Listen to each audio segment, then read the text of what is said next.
Like getting the band back together. If the band has new people on a new stage doing new songs, but totally like getting the band back together. It's Monday night. It's 7 p.m. Pacific, 10 p.m. Eastern. It's Mission Log Live. I'm John Champion. And I'm Rekha Sharma. And this is our band. All right. So each week on Mission Log Live, when there's a new Star Trek, we are here to discuss it with you, our Star Trek pals. Picard Episode 3, The End If the Beginning has ended. Or begun? One of those two things happened.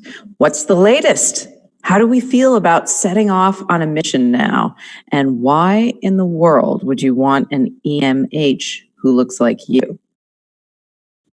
Click on the Zoom meeting link, or you can use the one tap from your smartphone, or you can call us at 669-900-6833 and enter the meeting code you see on the screen. Earl, hey Earl, he's also part of the band. Earl will patch you through to us, and then it's time to give us the lowdown. Oh yeah. Whether you are joining us live or later, please do remember to hit like, hit share, and invite your friends to join us for lively Trek discussions each week. It is truly the best way to validate our very existence. Again, that number to call us tonight and share your comments and questions about Picard at 669-900-6833, or use the one tap from your smartphone, or better yet, just click on the Zoom meeting link. Rekha, I was gone for a week. I came back and just all I heard about was sunglasses.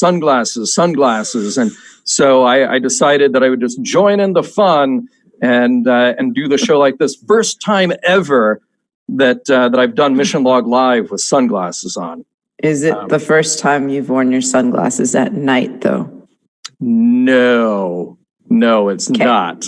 But on a Star Trek related podcast, it is the first time that I have worn my sunglasses. And I know apparently this was just a huge deal. It's a very big deal in Star Trek world. So, I had to just go like, no, I'm not going to do that for the whole show. Hey, look, I'm back, everybody. Look, hey. It was almost like last week when somebody else's face was your face. I know, right? I heard surgically altered and all. Yeah, it was such a thing. But hey, now is the time on the show. We're not going to alter this one bit, where we get to say hello to everybody who's in the chat. Well, we're going to try to say hello to everybody. Who do we have there? Yeah, there's Craig, there's Tate.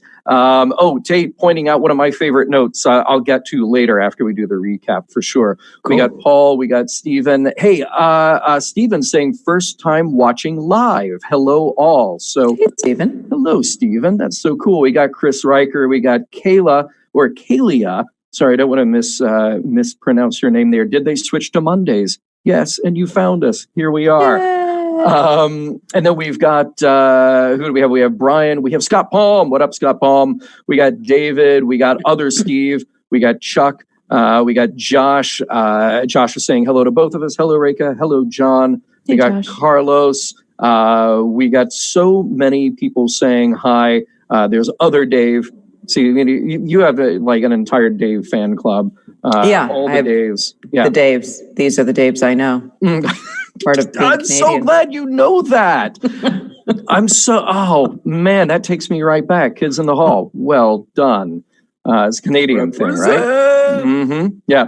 So we got Egan, we got Eric, we got Ron, everybody. So hello to everybody who's joining us live tonight. So appreciate you dropping by, and do what some people have already done, which is they have called in, they have hit the Zoom link, and they will be talking about Picard with us momentarily.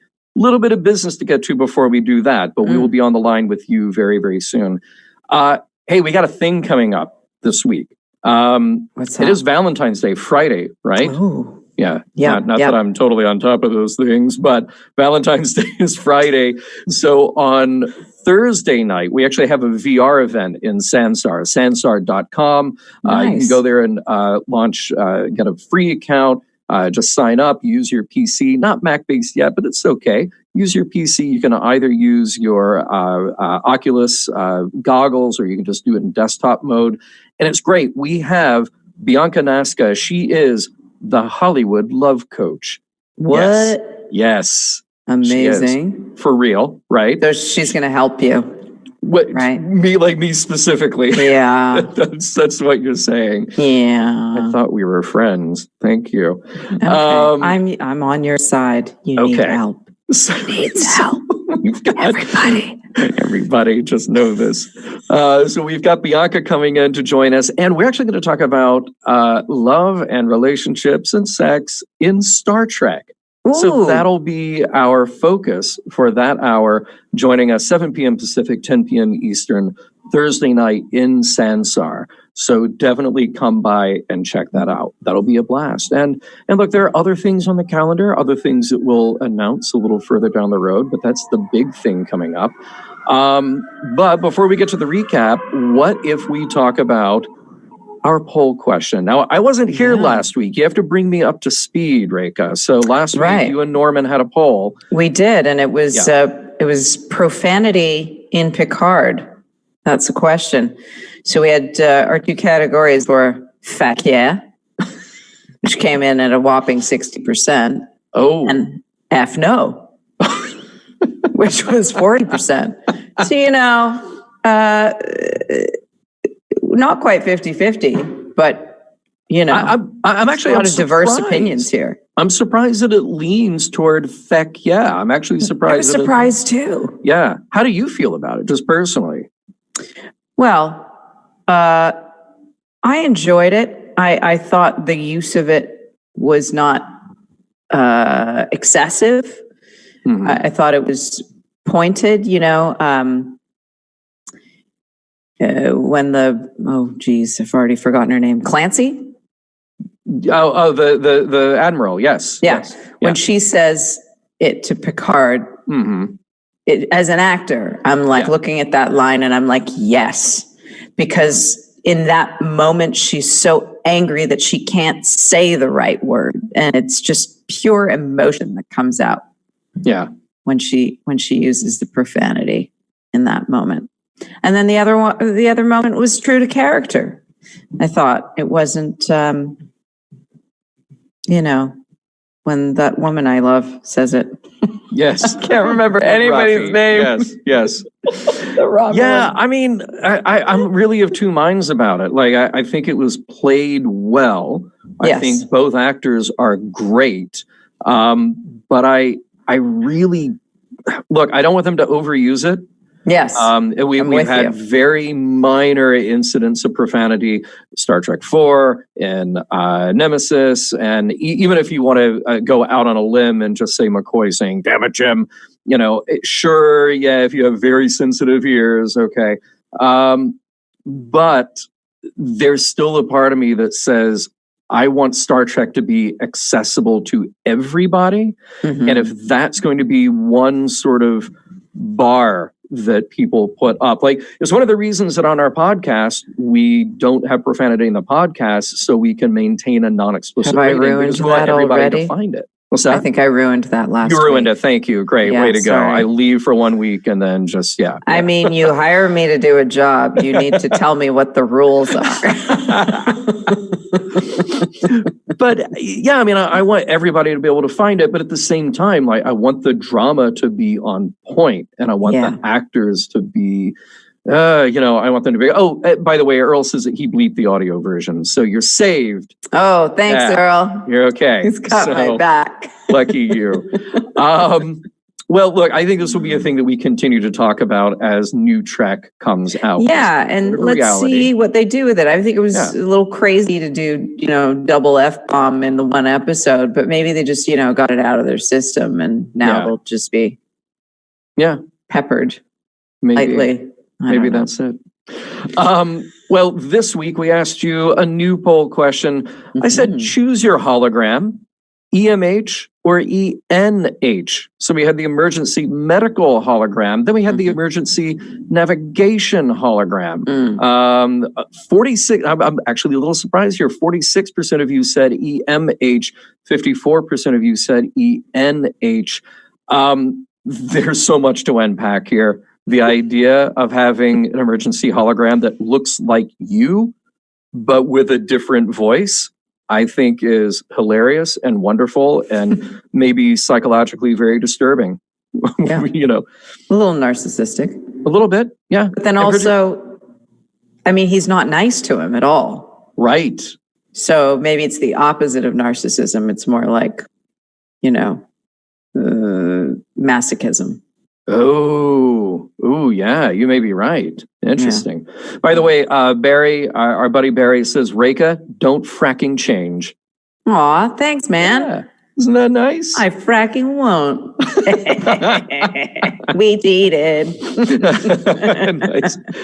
So that was our question this week. And I tell you what, without further ado, because I know that there are people waiting to chat with us, some strong opinions and deep thoughts to cover in this episode.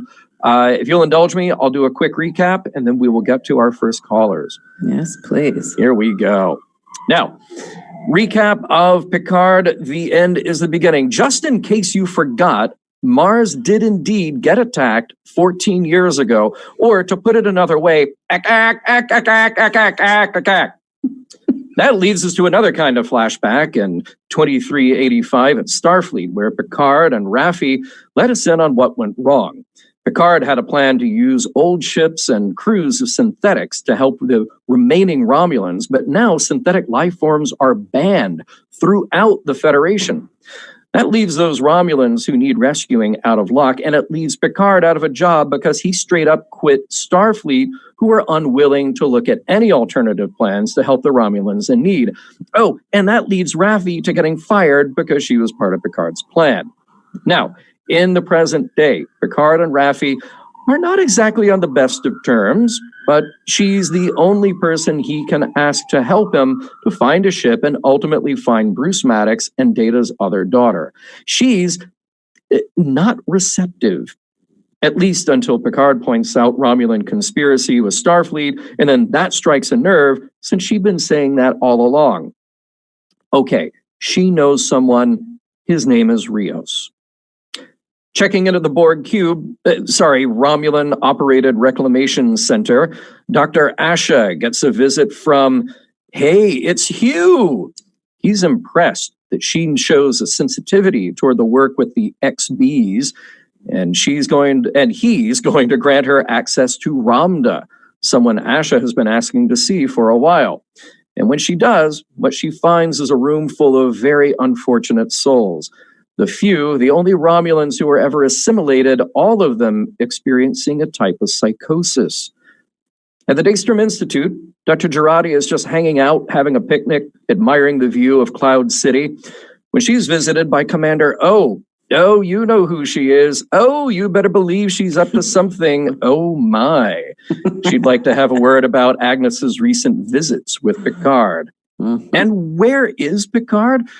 Well, he pays a visit to meet Captain Rios on his ship, La Sirena. Rios is a little rough around the edges, you might say, especially with a chunk of shrapnel sticking out of his shoulder. Lucky he's got an EMH who bears a striking resemblance to himself to help patch him up. Picard pegs him for what he is, ex-Starfleet, which means he's more than capable. Rios says to not get in his head, though. He's just there for the job. Now, Raffi has been doing a little digging. I mean, she says she's not, but she totally is. What comes up? Some kind of code word? Free cloud? Hang on to that for a minute, okay? Soji Asha is trying to connect with Ramda through pictograms and speaking a bit of Romulan too. She's actually breaking through, and the two connect with a kind of understanding that mythology and reality are blending together in symbolism. Ramda is special.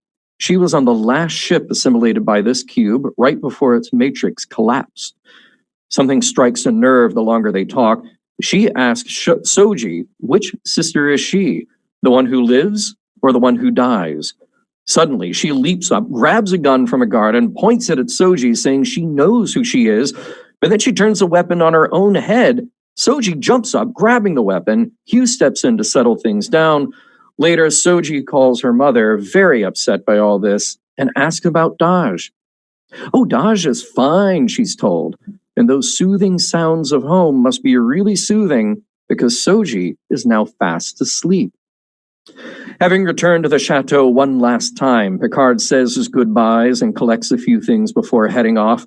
Before he can go, wouldn't you know it, a Romulan hit squad shows up to do some damage, and that's where Zhaban and Laris really show us their skills. Sure, they can cook and keep the chateau looking good, but they can also kick some serious butt. Agnes Jurati happens to show up at exactly the wrong/right time as well, getting in the last shot and freaking herself out, while our two Romulans try to extract some info out of the one who they didn't kill. Too bad that acid trick works again, and the Romulan doesn't reveal anything we didn't already know.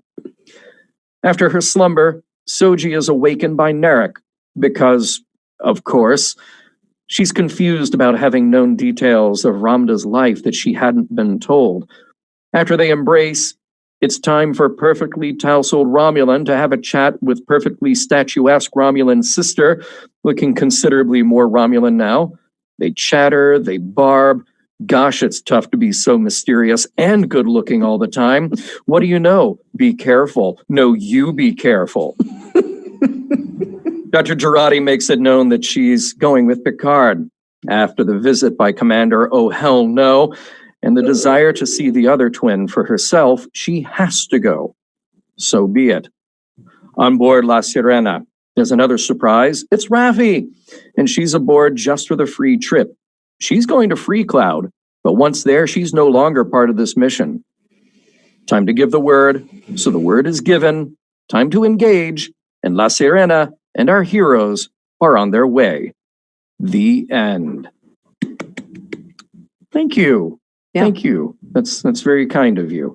I like this. Rick already in the chat says, I'm crushing on Laris. She's tough, smart, and sassy. Right? How cool are they?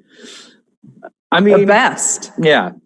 The best. And it's nice to see, like, Star Trek has already and has in the past been about sort of non-traditional casting where they can and doing more so more recently. I like to see a couple of characters who are middle-aged, like, and we even did this with Picard to begin with. Famously, Gene was so against having this middle-aged bald guy as the captain. But I like having these characters who are rich and complex and can carry off an action scene and just don't look like the typical characters who would. Yeah. So 100% agreed. So cool. Hey, I know that you and I both have notes. And I would love to get to those, but we have callers who have been waiting so patiently. And I believe right off the bat, joining us with video, we have Egan. Are you there, sir? How's it going tonight? Hey, Egan. Oh, wait, we can't hear you. You are muted, and it's a tragedy. I'll mute myself. There we go. We saw your mouth moving. We thought it was going to be fascinating, but we couldn't hear you. So what's up, sir? Well, hello, John and Rekha. By the way, Rekha, I ordered some Picard ramen this weekend. Very tasty. Yeah. Romulan noodles. Yeah. Is it made with these days? Is it made with real Picard? I'm not sure. It's made with authentic Picard and Romulan. Oh, okay. Very good. Well, it was delicious. I just wanted to mention that this evening. Thank you. I'm glad that's awesome. Sorry, after hazing the host, I have to say something positive. John, like when Whoopi Goldberg joined Star Trek The Next Generation and brought like legitimacy to, this silly little, sci-fi show. Yeah. I think having Rekha here join us silly nerds that called into this, Star Trek show. No kidding, right? Yeah. So yeah. Thank you, Rekha, for bringing everything up a lot here. I'm honored. I owe everybody here at the office, and I owe Rekha like crazy. So yes, so you are not wrong, sir, and thank you, Rekha, for making us all look good. Aw. Well, I don't know about that. I think it's a team effort, but since you said you owe me, I have a Venmo account, so. Fair enough. Fair. I mean, I was thinking a beer, but Okay, cool. Sure, whatever. Yeah, whatever. Get paid in beer. Yeah, that's how it all starts. Comics have that problem. You get paid in drinks. Right. And they wonder why comedians are alcoholics. Jesus. I'm trying to relate to your Canadian background. That's all I know. That's all I understand. Right. Poutine. We can have some poutine. Oh, poutine. Nice. Yeah. And honestly, one of my favorite things about the Vancouver airport, the lounge coming out of Air Canada, Molson Canadian on tap, just right there in the lounge. Okay. So I didn't even know that. I have nothing to do in Vancouver, but I'm thinking about booking a trip this year just so I can go to the lounge again. So okay. Wait till I'm there. Okay, you got it. Done. All right. Done. Egan, I'm sure you have some other things to say besides just showering us with compliments. I promise I have a real thing to chew on here in a second, but I just wanted to also mention that, it feels like Star Trek is really cool for the first time. Yeah, right? For example, I watch all of these different breakdowns of Marvel movies and Star Wars movies, these huge things, right? But those same folks like IGN, Nerdist, New Rock Stars, etc. They're doing breakdowns and recaps of Picard. Yeah, right. That's pretty exciting. So I just wanted to mention that. No, it's true. I talked to somebody in the Bank of America the other day. He helped me out, and I mentioned the podcast, and he said he heard about it from Nerdist. Wow. Right on. All right. So I think he's going to tune in and join us. I hope he does. Cool. Awesome. Hey, Bank of America guy, if you're watching, thanks. Call in. But the thing I was going to mention to actually, have you guys chew on a little bit is money and wealth in the world of Star Trek. There's this moment in episode 3 that really piqued my interest quite a bit, and that's when Rafi's sitting out there at Vasquez Rock, which is actually Vasquez Rock in the show, and I was like, oh no, it's not the Gorn planet, darn it! Yes. But there is this sense of have and have-nots. Picard on his chateau, exactly, winery, and Rafi, is in this, I don't know, mobile home or something. Mm-hmm, so it said a little something, about have and have-nots in the future. And I just wanted to see what you guys thought all about that. How did that land for you? It's a great question. I want to know how it hit you. Well, I'm drawing back to, things that have been said in Next Generation and the original series where they said things like, our society is built on bettering ourselves, right? It's the accumulation of intelligence, not money. Definitely Picard has done a lot of amazing things in his, in that world. And maybe, I don't know, Rafi's abuse of vaping or drugs or whatever she's doing there. Maybe that lessens things. I don't know, but who's deciding this, right? Yeah. If there's no exchange of some physical object or whatever. So I just found that really fascinating. And she was very bitter of this situation. So I just found it really, really fascinating. It's the first time we've really seen it from on Earth in Star Trek. We've only heard about it a little bit here and there while it's sitting on a bridge of a starship or something. Yeah, Egan, I'm with you. It's in my notes. I literally wrote down, I'm looking at it right now, bias and privilege and hierarchy versus relating, intimacy and empathy and connection. And that's a big theme that I'm seeing this episode, and certainly particularly with them. It's like, in running away from their problems, that privilege and the hierarchy and all of that has been amplified by their tragedy, by their difficult time. It's like it just got worse. And instead of reaching out and connecting and sharing, and if you want to look at it from a political structure point of view too, of where society's at and what, this world is that they've created, it's not a socialist structure. They've both chosen to isolate. It's more, I have what I have, you have what you have, and I'm just going to take care of me, which is very capitalist in its sort of theory, I think. Yeah. And it's hurtful.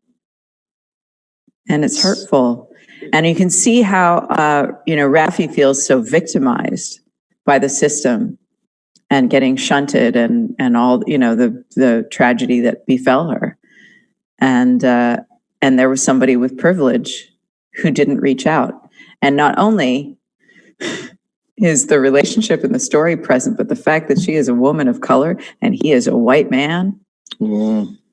Yeah. And he didn't think about the fact that she might be having a hard time.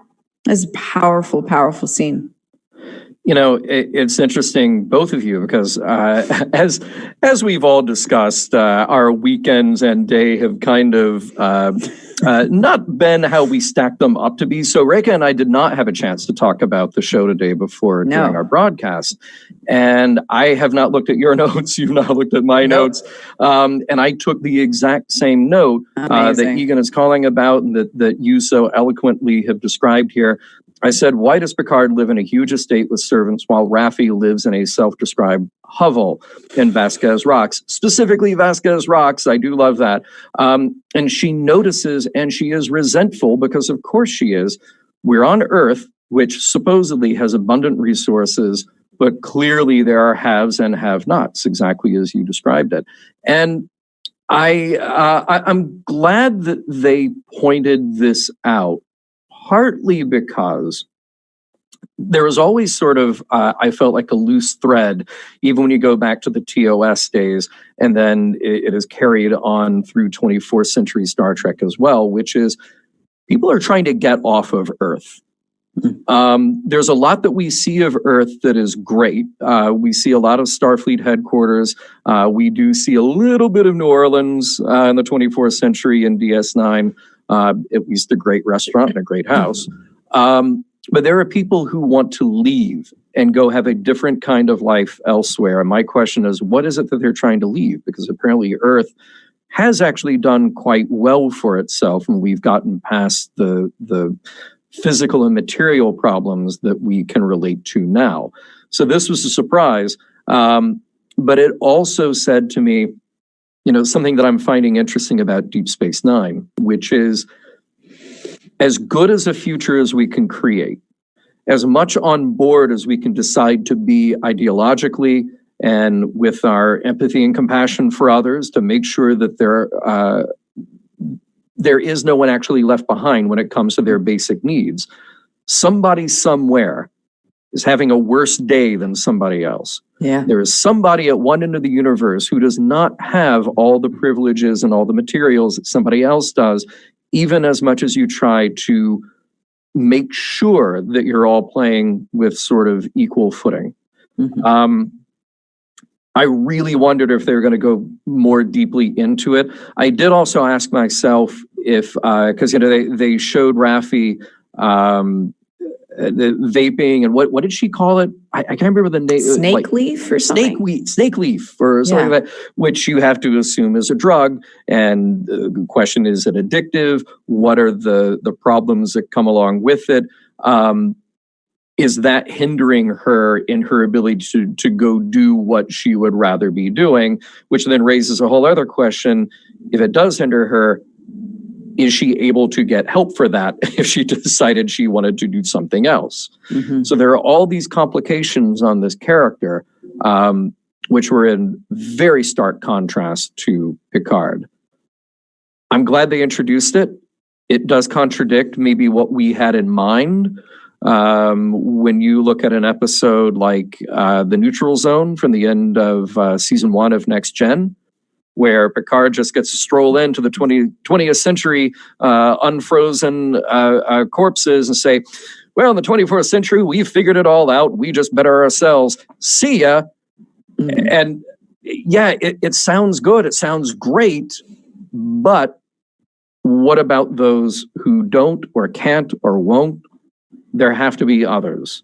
Or maybe it's how, Starfleet folks are viewing the world, because they do live in a very, very privileged scenario, right? Granted, they went to school and they work hard and all this kind of stuff, right? But maybe they forget a little bit too, So it's It's very fascinating. I hope they talk about it more. Yeah, me too. Yeah. By the way, I know, is that Patrick Stewart, A Christmas Carol poster behind Yes, it is. Yes, it is. Nice. I was able to go to it twice. This was like back in the late 90s.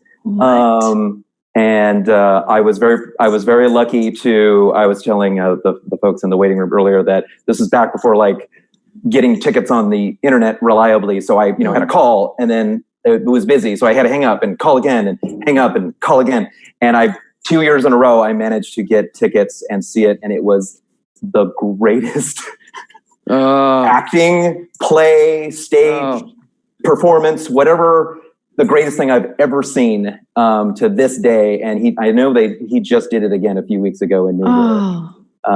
So if anybody ever gets a chance to see it, it is amazing. It was like 20 years ago for me now, and Incredible. I still remember it like it was yesterday. The man is brilliant. I've seen him on stage, and you just take notes as an actor. That's how you do it. Too cool. Hey, Egan, thank you so much for calling in. I really want to thank you. I appreciate the notes. I'm glad that we're all of the same mind tonight, thinking, hey, here's a thing. It's a good one. Thanks for calling in, and we'll see you again next week, I hope. Thank you, John. Thank you, Rekha. Have a great evening. Cheers. Take care. Thank you. Hey, Rekha, I know that we have a few, but we have the Vice Admiral, we have Paul, and we have Eric who are hanging on to talk to us. I want to ask everybody just for like 20 seconds. We don't actually have an ad this week, but I do want to show off something that I got in the mail the other day. What? Yeah. What? It's the Star Trek Kirk Fu book. What? There it is. So this is by our friend Dayton Ward, noted Star Trek novelist.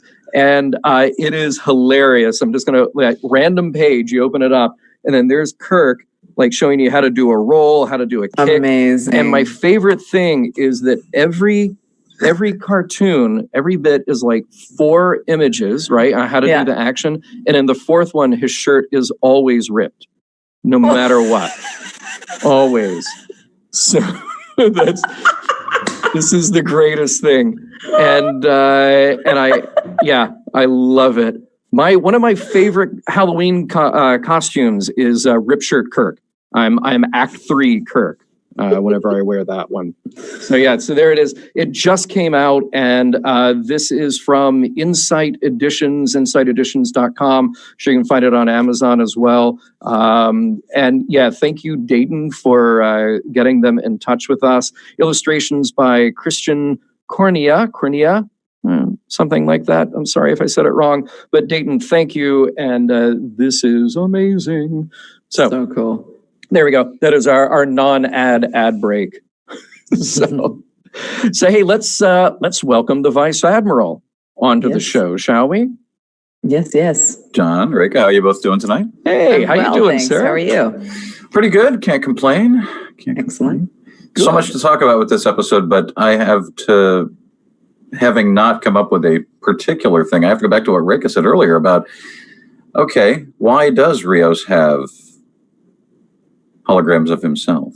And I'm thinking about what you were saying. Is it because perhaps he's still haunted by whatever happened in the past there, and he wants to berate himself as often as possible in a way that is far more perhaps direct than folks normally get a chance to do? Oh, I'm 100% with you on that. I think there's a lot of themes in the show about PTSD, about, they've all gone through war and, Mars, etc. Mm-hmm. It's been brutal. And he certainly talks about, I love how in this entire episode, nobody wants to go. Right. Not a single person, except for Jean-Luc, because he knows he has nothing to lose. Exactly. And that's the thing, though. None of them have a lot to lose anyway. So why not do this thing? Yeah, but they're all traumatized. They're all dealing with trauma. Wow. Well, what do you think, John? This is such an interesting idea that, he gets to interact, but at the same time, it's this kind of self-imposed punishment where he's just always dealing with the voices in his head. He's always dealing with a version of himself. Exactly.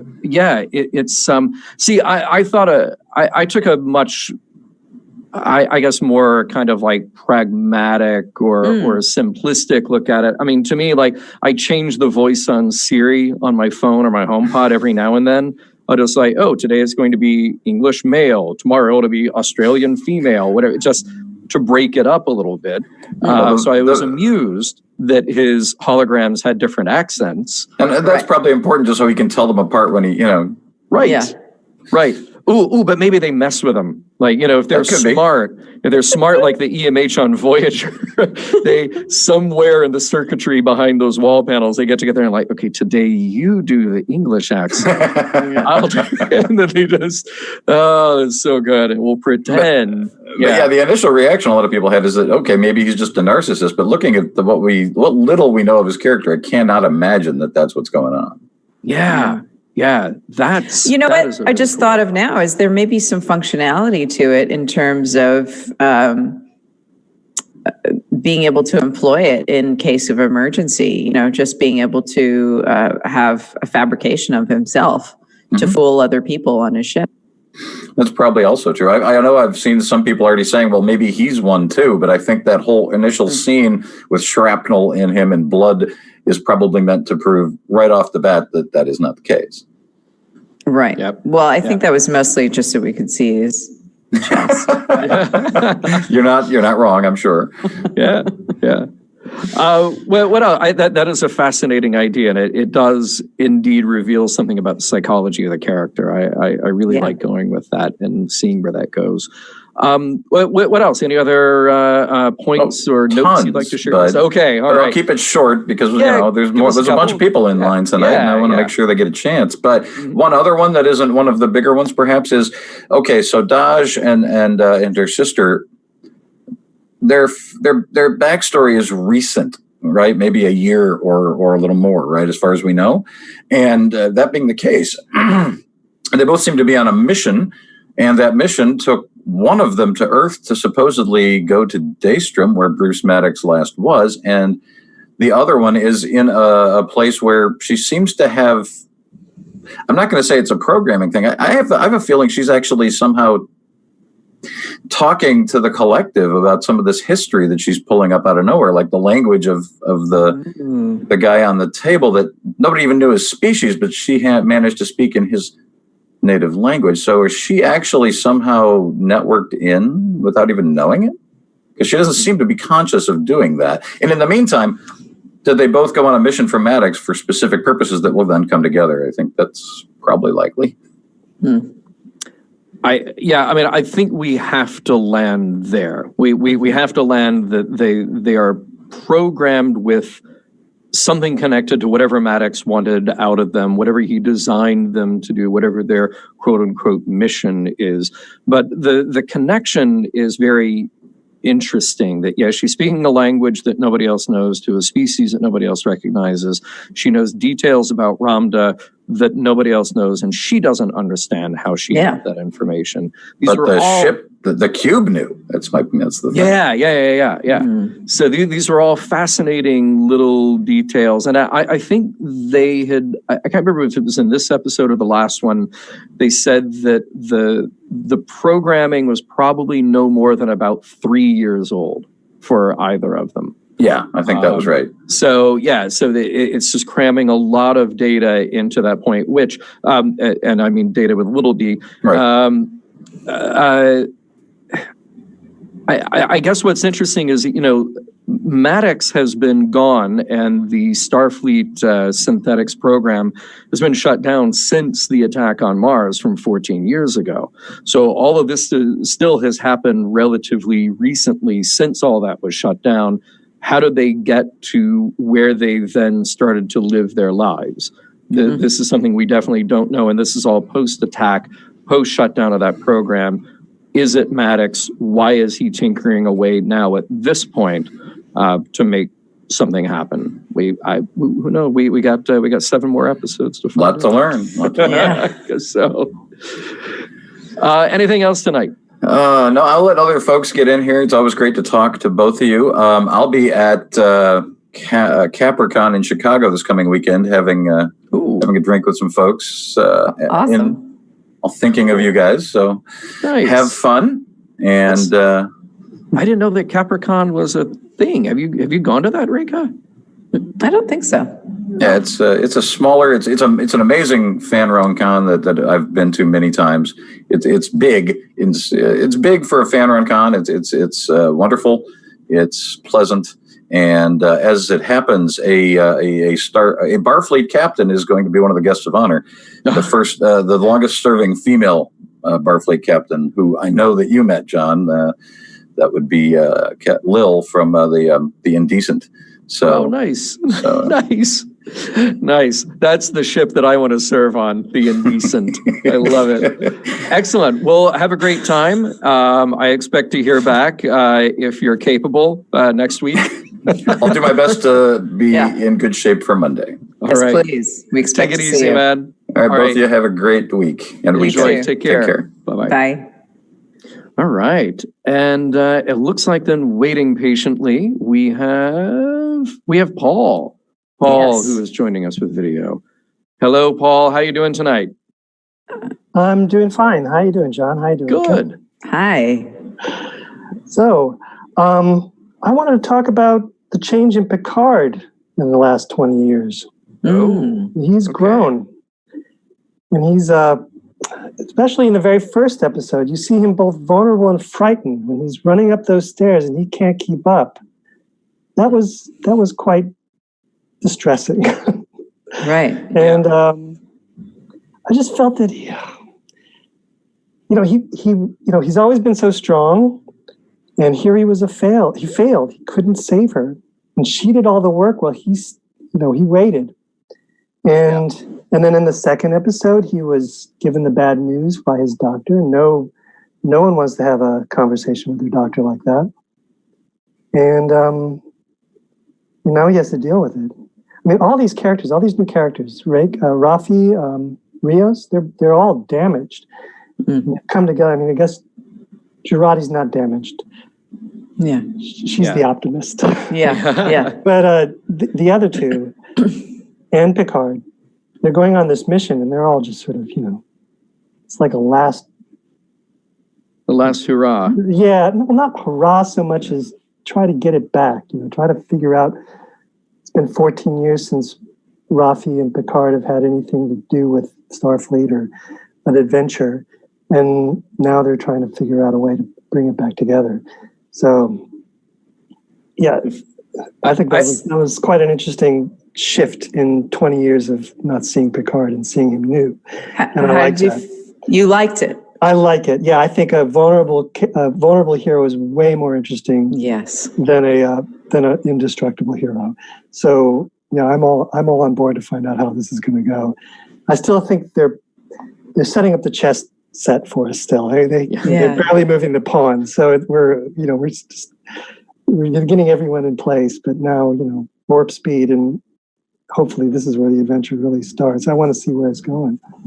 So, I think you're pointing out something that really struck me when I first started watching Picard, which is, well, clearly aging is going to be a theme here. Clearly aging is a big topic that will carry us through the entire series. And there are other big themes and some very high concept ideas like AI and technology. Mm-hmm. And of course, there are kind of the political and social ideas to consider with Picard. But humanity and aging are right there in the forefront.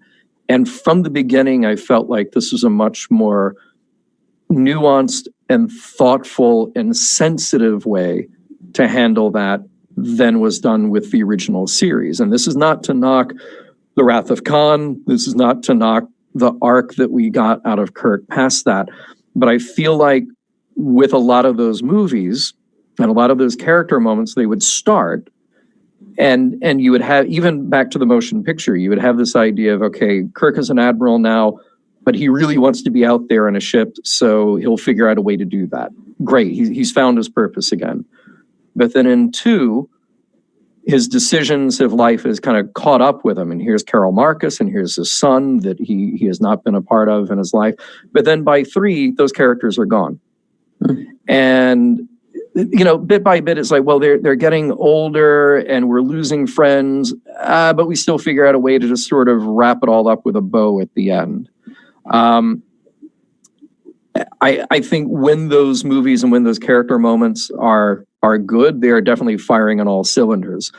But I think what we're getting here is something that is a bit more profound and hopefully a bit more relatable. And there was another way that I was looking at this too, which is, okay, the reality is we have a TV show that's, roughly 45 minutes an episode. And you have a lead actor who is, I think, 79, Patrick Stewart is this moment. And in this TV show that has to appeal to a wide audience, we're going to have action.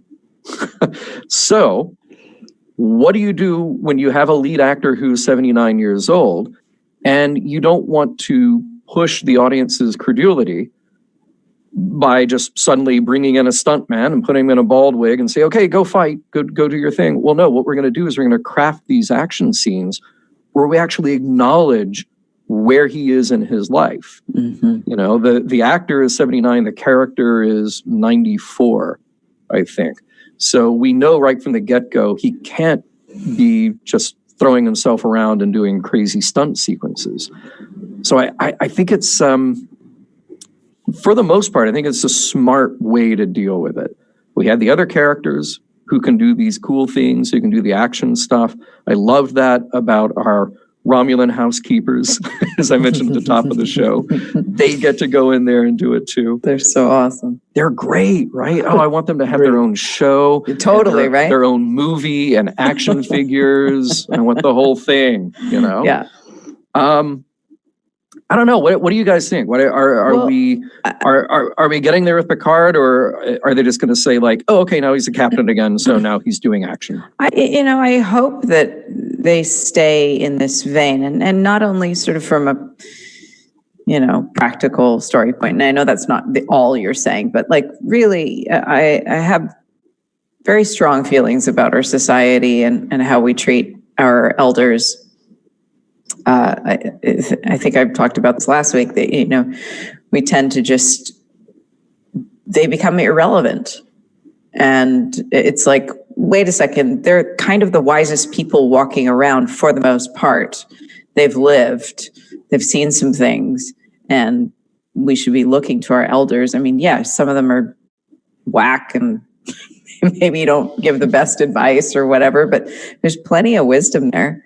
And they need to be respected and valued. And in the same way that, as a woman, and a woman of color, I'm fighting to be seen as a woman with value, which is different than a man with value.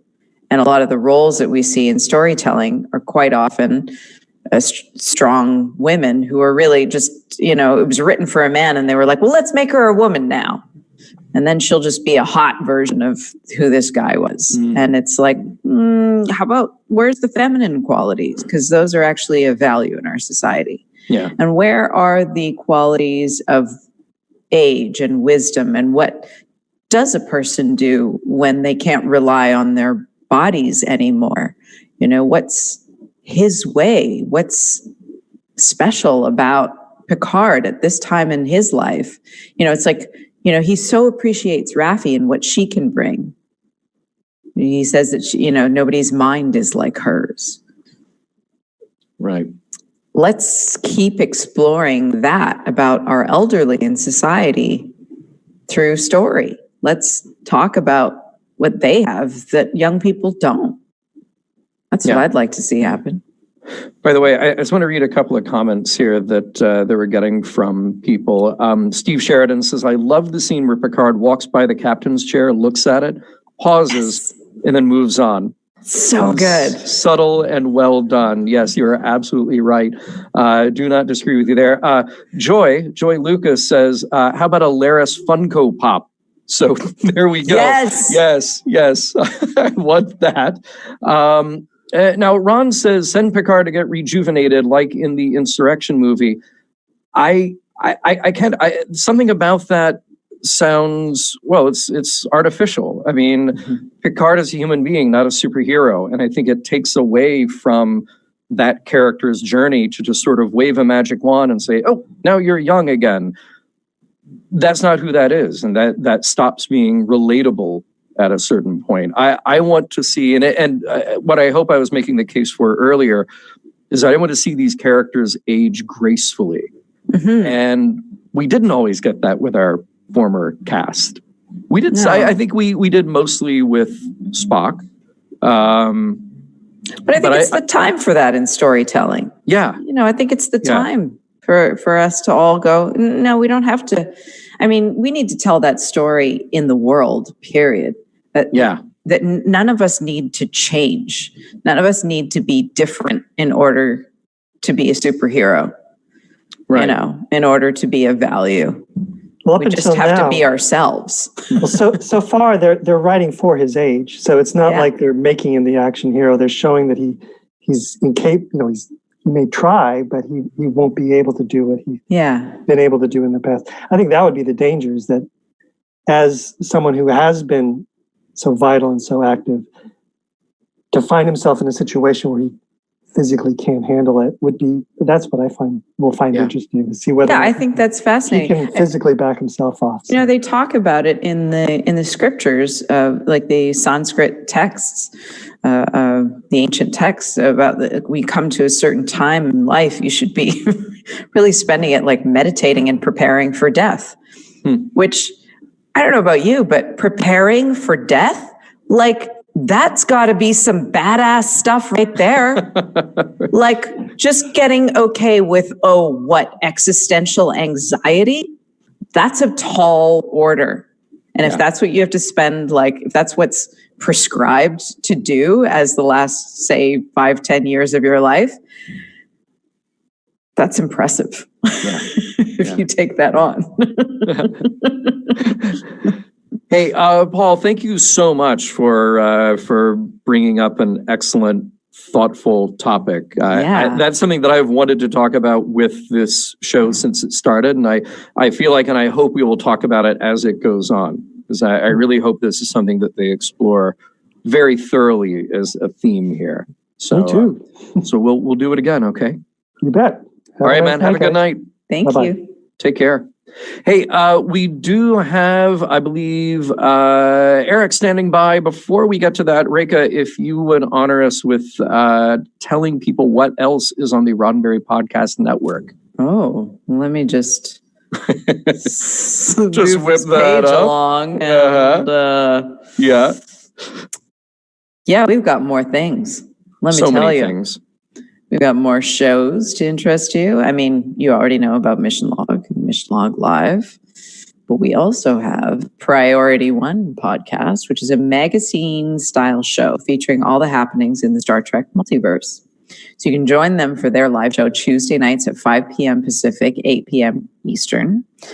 We have Women at Warp. Yes, we do. I look at Star Trek through a feminist lens. I love these ladies. They're so smart and so lovely. The Trek Files, your weekly deep dive into the Roddenberry archive with Dr. Trek, Larry Nemeczek, rhymes. Daily Star Trek news.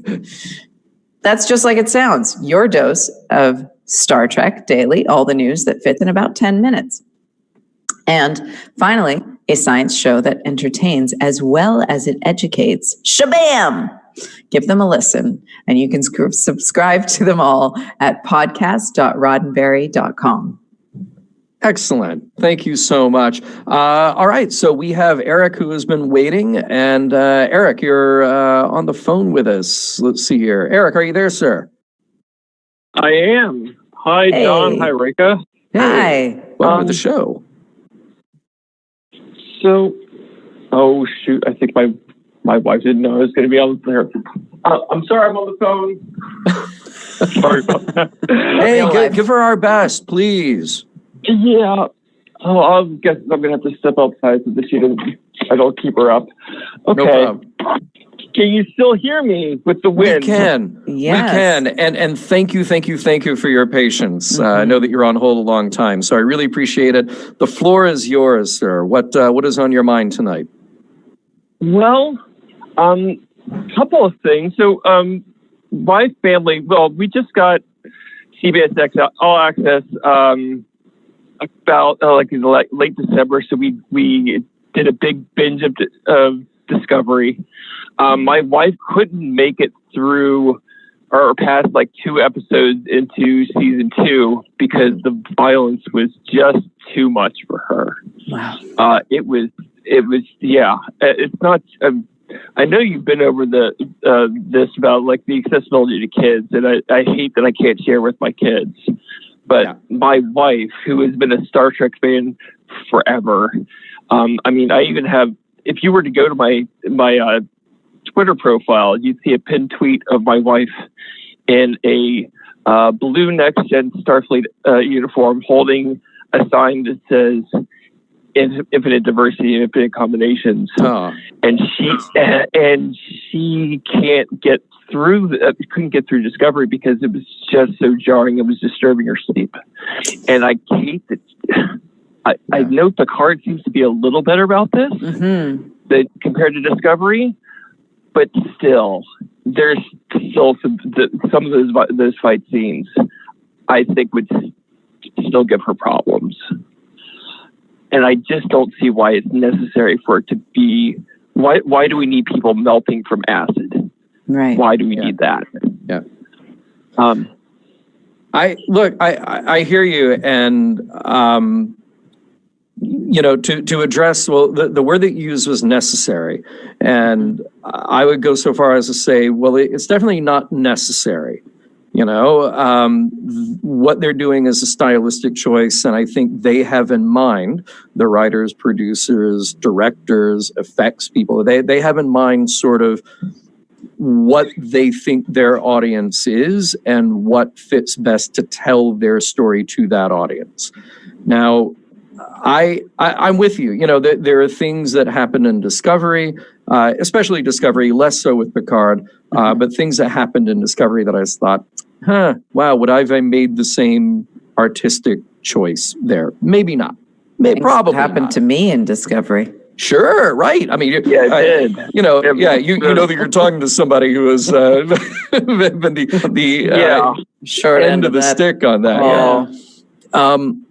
But if it's any consolation, I'm looking forward to the idea that we've got Lower Decks coming, we've got a Nickelodeon show coming, we've got a Section 31 show coming, which I imagine will be kind of parallel. I know that'll probably be parallel to what we've explored in Discovery. But my point is, there is a lot of Star Trek to come, and I really hope and I truly believe that those shows will find the appropriate audience that they're looking for. Go ahead. But Picard is her captain. I mean, the thought that she can't watch this especially when it's dealing with rights of refugees and other such issues that are near and dear to her heart.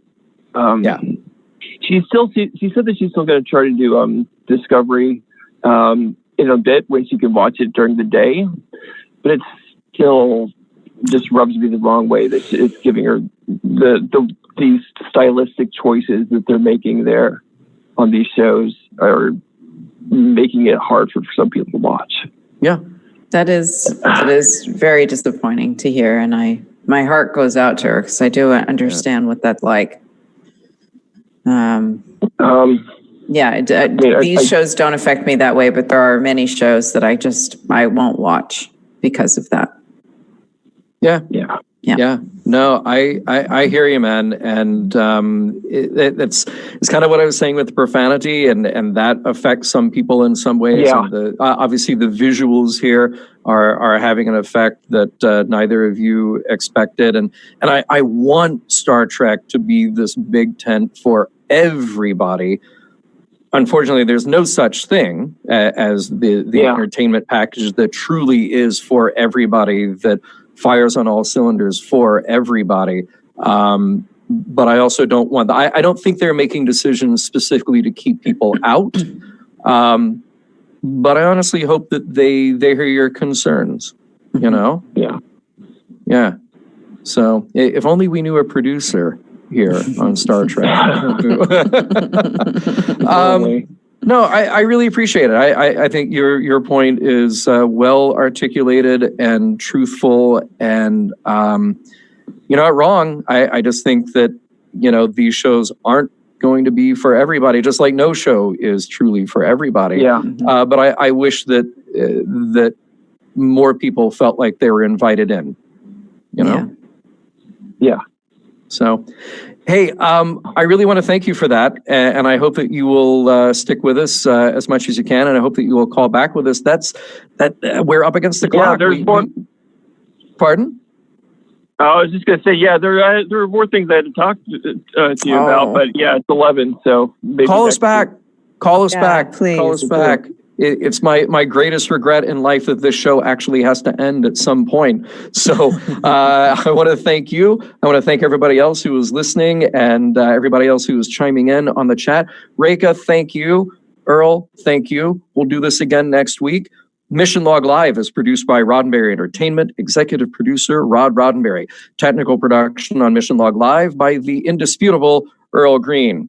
Be sure to visit podcast.roddenberry.com for the latest from the Roddenberry Podcast Network. Mission Log Live, Women at Warp, Priority 1, Trek Files, daily Star Trek news, and Shabam.